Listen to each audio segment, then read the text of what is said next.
Yo, this is Guido coming at you with a tactics talk, and got a little treat here for free. One of the other CCs sent in this, and he's been talking a little bit about the Manicore, trying to get better at it, as I have as well. And he dropped this replay in the CC channel and said, "Hey, what do you guys got anything for me here? What do you think? What can I do better?" And I said, "I'll take a look. Maybe I can learn something." I think I did. I think I definitely did. But we're going to take a look at it and just basically do an analysis on it for free. And maybe between he and I, we can learn something. And you guys, we can learn us something. So he is here on Pilsen, Himmelsdorf, Prokrovka, whatever. It's not as funny if I say the right map the first time, is it? Maybe it's not funny at all. But anyway, he goes to this initial bush right here. And I'm going to tell you, man, I don't know. I would rather go down over to the east side and get started on trying to dominate over there with the Manicore over on that east zero line. Sometimes you can catch people out moving around over there, and maybe your snipers get a shot, but you almost always beat your snipers, and the guy you see is always a fleeting shot. So I don't know.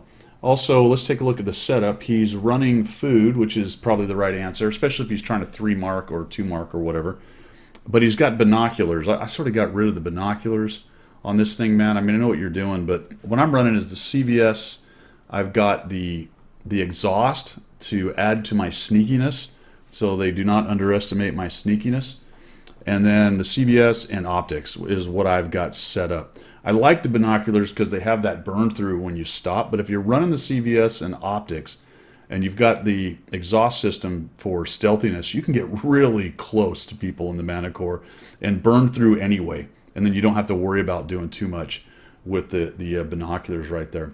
So he does a nice job moving in here, and he's going to actually spin his tank around a bit. And this is a much more careful player than I am. I would have stayed there and tried to kept guys lit, but he actually fades back a lot, and I think that's actually a pretty damn good move in there. Also, I am running almost a pure, and I think it is now a pure APCR loadout on this for free. I went back and forth for a while. I carried HE about as much as you did. That's more or less what I had set up on it as well. Then I went to no HE, kind of a 50-50 split, and finally I went, you know what, if you're talking about marks and you want to just make sure you pen things and get damage, this really requires an all APCR loadout, and I think most of the CCs and better players than I would agree with that. You can go to you can ask other people or do it to taste and all that. I just throw that out. So maybe an equipment adjustment, maybe some shell adjustment. This is really nice. He's just very patient. I think I would have faded back to there like that and tried to go for a shot, but it looks like the 50 TP is coming at you anyway. And you're just going to wait and absolutely annihilate this poor guy. Nicely done right there. And the last thing on setup I noticed, dude, is I'm pretty sure, like 99.99% sure, just a base coat of color of paint is not camo. So unless there's a camo on that I can't see, it looks to me like you just have purple paint. You're losing out on some camo, man. So I think I would put some standard camo on that. I like the color. It's a cool color scheme. And maybe I'm missing something. Maybe there's a purple camo I don't know about, but I am just about sure that just the base paint does not give you camo. So you might want to think about that as well. Fix me if I'm wrong down in the comments, guys, because that's one of the reasons we do this. Now he's going to do some nice work here with the old backup, very closely moving backwards at these guys, and I have to assume he has the CVS because he's getting a lot of lights on guys who are behind bushes. He doesn't have a whole lot of help. You notice there's a Grill A back here, and that's nice, but that's only one guy, and then there's some guys up on the hill, and their ability to hit things over here is kind of questionable, unless they're dopey like the T57, and he takes a shot there. I think it would have fired maybe a little bit earlier. But I can see what you're doing, just being very careful, and it's a really nice job backing up. The reason he's spun around, folks, is if he does get lit or they come at him hard, he can just bail out very quickly, much like he's doing right there. If it looks like the T-54 is coming, he can just fall back, fall back, fall back. Doesn't want to let that T-54 get too close. Maybe try tracking him. I don't know if you're trying to track or do damage or what, but probably damage because he's at a one-shot with 341 right there. And then when it's proven the guy has stopped, he just sort of backs up carefully. I would have expected his two buddies to come with him, try to make a push, but maybe they were not as foolhardy as the T-54. So it looks like they have fallen back. Now, this gets into an interesting part of the game right here. We're approaching the mid to late game, and what I talk about with all the guys that I try to help is this is the important part of the game. I know For Free knows this. If you can survive to this part of the game, then scouts can be especially effective. And preserving your vote, which means to continue to hold on to as many of your hit points as you can. One thing about using this row of bushes right here, two things that's going on right now. That Type 61 just went by. The other thing about using this row of bushes is sometimes when you take those cheeky shots, when you know you're not going to get lit by the guys down the bushes, sometimes, I'm just going to pause it here, sometimes these dudes up here, especially if you're a little high or near the edge, sometimes these guys pick you up because you fire and lose your camo, and then whatever little bit of bush right there was covering you goes away for spotting purposes, and these dudes see you, and then these dudes shoot you. So it's probably one of the reasons why he was being extremely careful along this row of bushes here. Even though he had 5-6 bushes between the guys down here, sometimes you get a scout that maybe comes up over top the ridge, or a medium's goofing around in this middle area, or even somebody with good vision sitting up here. You can see the Type 4 is inside the line. He's got terrible vision, but you get somebody with good vision, and sometimes you just get spotted making those shots. So be careful in these row of bushes. It's a great plan, but there are some ways to be seen from out in the middle. This guy especially, and of course anyone up on here. Now, the Type 61 is a problem. He looks at him, he knows he's there, and now he's in a bit of a sandwich. Although his team is starting to build a bit of a lead. And then we kind of go forward, and we find the Type 4. We get a little spotting damage off of him. That's fantastic. Then we see the 54. We have an elevation problem. That's one of the issues with this tank. I think I would have fired right there. But maybe you were thinking about the Type 54, or the Type 54. And I'm really aggressive, and it probably gets me killed quite a bit, but I would have absolutely taken that shot. You'll notice that For Free is extremely, extremely patient. Now, that is another problem with going backwards with the Manticore, which we are, I believe, still going backwards, right? Yes. Going backwards with the Manticore, you can actually tell down here as well in the bottom left right here. He's going minus 24 kilometers an hour, so that's backwards. The elevation backwards, I believe, is less than forwards, so I often find myself jockeying position, and even when you're going forwards, it's not a very good elevation, and on terrain like this, you really got to mess around with it. Notice he actually went forward. I think he knew that because he wanted to get a little higher on this ground right here to take that shot on the T-57. So we have a conundrum here. Unfortunately, that Type 64 is getting in behind us, and we kind of push in here. We got the 57 out, but there's still an E-50 hanging out right here, so we find him. Again, I would have shot right there, tried to track him. We wait. Kind of lucky, actually. That surprised me that one went in. So I don't know if it actually went down to his lower plate or was able to pin his side. There was not quite enough angle to do the bounce thing. And right here, dude, is where I think I would have bailed out from this E-50, screw him, and gone over here and tried to help my Grille get rid of this stinking Type. The last thing you want is the Grill to die, which he's about to because he's getting sandwiched by these two. For the Grill to die and have a high hit point Type and a high hit point E-50 between me, and I don't know where you noticed it, but somewhere in here, I would have headed back that way. Or gone after the E-50 and try to clear him out. One of the two, because you're about to get, and I think you realize it here, because you're about to get the sandwich. The poor Grille is making a runner, but I think he's spotted, and he's not long for the world. He jumps down into this hole. Maybe he actually gets RD'd. I'm not sure what happens to him, but he does die. The Kron is on really low hit points, and we're sort of just messing around here, and I don't know if you're waiting for one of your snipers to take a shot or the RD, but you've kind of run out of snipers. See, the Type just goes after him like, oh, crap. I think that's maybe where you noticed the situation had got a little out of control right there when the Type jumps in there on the Grille. And this is what was nice. You go right by and kill him, so that's a good thing. Little spin around. Oop. That guy gets a shot.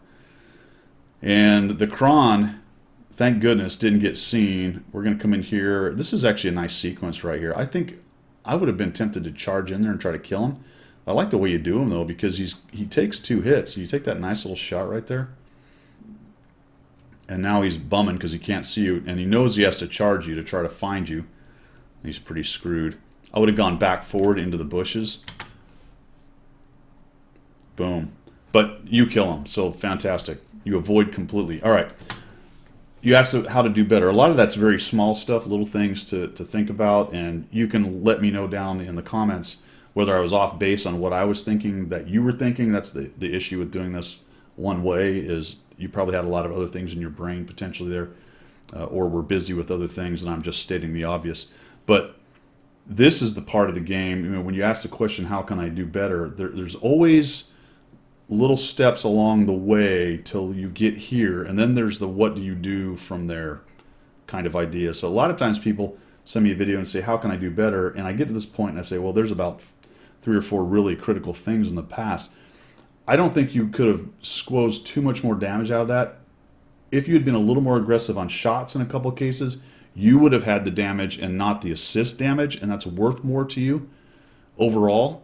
But the patience was nice, and you preserved your vote. You only took 1 hit in there, so there's definitely a trade-off. But when you get to this point, at this point, in my opinion, it's time to be uber aggressive. You have a good amount of hit points. Yes, the Type 4 can erase you. There's 2 Conqueror GCs, but you're also mobile. So I would absolutely be looking to just get in on people and start taking damage, and start taking damage from them, taking hit points from them, not taking damage to you unless you can avoid it. But I think I would be more aggressive than what ends up happening right here, because we're going to come over here. We've got a Type 4 sort of hiding right there. I think this is perfectly valid. Just see if you got a shot. Very nice. Long zoom. We'll just kind of wait. Boom. Nice. 421. Then we find this Conqueror GC. We back out. We didn't get seen. And I would have waited till I was reloaded and then just gone and done the Conqueror GC. Get rid of him. Those are easy hit points, right? That he's got 530. You're doing, what is it, 390 or is it 490 with this bad boy? 490, right? Nope, 390. Let's go ahead and just take the easy 390 off him, knock him down, and then once we kill him off, then we can go dick around with the Type 4, right? But we go a little too far, and I don't know if you noticed the guy was there or what until that point. And we're a couple seconds further on from a reload than we otherwise could have been, right? We pointed at the Type 4 for a little bit. Once we note him, take that shot off of him, take those nice 390/400 hit points, and then at this point go after him, but it ends up working out. You already nukes him. And I think in a more aggressive fashion, you're already moving towards the Type 4 earlier than this as well. It doesn't hurt you because nobody's really there to shoot the guy. I thought this was nice. He moves out, and I think you go to his turret. Move just a little bit. I think I would have taken that shot. Here we go. Just very patient, though, so good on you. Well more patient than I would be. And sometimes I don't wait till it's fully zoomed, and maybe those end up being misses for me. Whereas for you, it's a nice hit. This guy turns his turret around. He knows you're back there. Either missed way wide left or hit the wall, not really sure.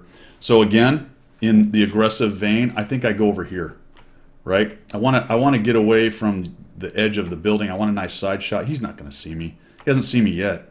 Go over here and get into these bushes. If he does turn on you, fine. You know, find some cover or keep moving, whatever. But get those hit points, man. I think it really turns out to not hurt you because everyone else is so timid it just doesn't matter. There we go. And then from here, it's directly at the artillery corner. I'm not even going to pass go. Or do not stop at go, or whatever the heck, however it goes. And just another really small thing. End game like this, if I'm just looking, no kidding, I'm talking about marks. I just want as much damage as I can get. I want to be the guy that spots the last guy. If I don't kill him, I want to be the one that gets the spotting on the last guy. If I get stunned and I'm slowed down, I'm going to go ahead and burn the repair kit, burn the med kit, and get rid of the stun and keep on moving. Now that's 20,000 credits down the drain, potentially. Maybe you don't get close enough and somebody else gets the spot. But every second counts in situations where I'm trying to maximize the amount of damage and the amount of assists that I'm doing. And I don't care about 20,000 credits. Nobody cares. 10,000 if you happen to have bought them on sale. It was a great game, man. 7,495, 3,251 damage with 1 kill in there. This was just a game of squeezing another shot or two out. And I talked about it in several places where if you shot a little earlier and took a chance, you might have got some more damage. The corollary to that is maybe you get spotted because how careful you were kept you in the game with the hit points you needed for those mid to end game and having all the votes you wanted in there. So this was really just a case of, holy cow, how do I really fine tune a couple of things just to get a couple shots more, 2-3 shots more out of it. I think it was really all you left on the table, to be quite honest. It was pretty nicely done. Really dominated that side. You didn't have a whole lot of help. A couple of campers sitting back there with the Manticore up front doing all the heavy lifting. And I don't know how much damage the Grillet had, but hopefully he got a little bit off you right there. I mean, somebody did because you have 7,495. I guess a good portion of that's probably Artie as well. All right, man. Hey, thanks for the opportunity to check that out. I hope it helps you out. If you learned something, let me know down there, guys. I appreciate the support of the channel. That's all I've got. See you guys later.